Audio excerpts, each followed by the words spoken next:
Сайн байцгаана уу? 50-аас 50 мэдчилж байна. 50 зөвлөж байна болонд миний өнөөдөр асуулт ирсэн. Тэгээ асуултынхаа дагуу бичлэгээ эхэлж байна. Тэгэхээр дунд сургуулиудад тэтгэлгээр явах боломж байдгүй гэж байгаа. Би одоо ингээд тэр асуулт явуулсан хүндээ баярлалаа. Яагаад вэ гэхээр чам шиг бас асуулттай асууж байгаа хүмүүс зөндөө байгаа байх. Тэгээд бичлэг рүүгээ оръё. Тэгэхээр сорог солилцооны хөтөлбөрийн хувьд яг ахлах сургууль, дунд сургуулиудад би өөрөө тэтгэлгээр явсан. Тэгээд яг одоо тийм тэтгэлгүүд байдгүй гэд хайж үзлээ. Хамгийн эхлээд Google-ээр ороод хайгаад үзэхэд бол нэлээд олон мэдээллүүд гарч ирж байна. Зарим нь одоо Японы янз бүрийн ингээд гэхдээ бид нар бол ихэнх англи хэл үзэж байгаа хүмүүс бол англи хэлтэй улс орн руу явахыг илүү сонирхож байгаа хаа. Тэгээд энийг нийтлэлийг олж харлаа. 10 одоо ахлах сургуульд тэтгэлэг олгодог хөтөлбөр байгууллагуудын мэдээлэл өгсөн байна. Нэгдүг нь бол YFU. Тэгээд энэ нэлээд олон мэдээллүүд байна. Яг энэ вебсайтын одоо цахим хуудасны холбоосыг би энэ доор холбоос дээр оруулъя. Та нар тэгээд өөрсдөө ороод үзээрэй.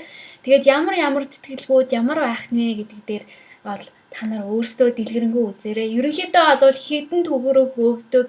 Одоо ямар нөхцөл болцоотойгоор ямар одоо хүмүүст энэ тэтгэлгийг олгодог вэ гэдгийг тухайн нийтлэл бичсэн хүмүүс бол тодорхой бичсэн байлээ. Тэгээд тухайн нийтлэл одоо тэтгэлэг болгоно руу та нар ороод тодорхой мэдээллүүдийг нь авч болно.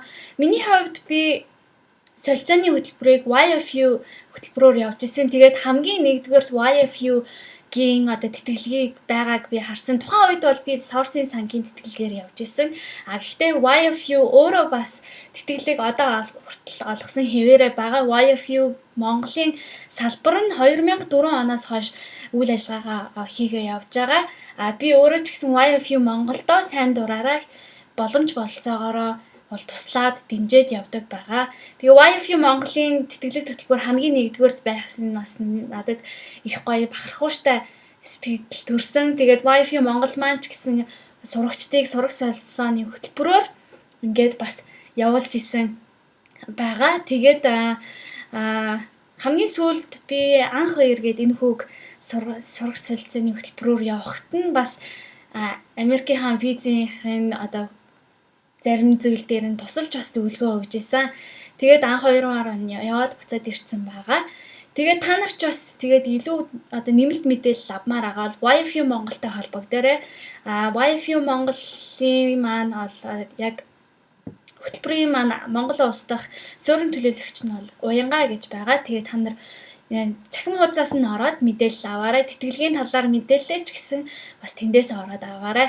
Тэгээд энэ богинохон ч гэсэн энэ мэдээлэл та бүхэнд хэрэг болж байгаах. Тэгээ интернетээс та нар тэтгэлэг хөтөлбөр гэдгээ ерөнхийдөө бол сайн хайгаад өөрөө өдөр болгон тэр мэдээллүүдийг хаана яаж авах вэ гэд сайн энэ цахим орчингоос мэдээллүүдээ сайн уншиж ав. Сураг солилцооны хөтөлбөрүүдтэй хэрвээ 10 жил байхдаа одоо явж очиж уулзж байгаа бол танах ямар тэтгэлэг гаргадаг вэ?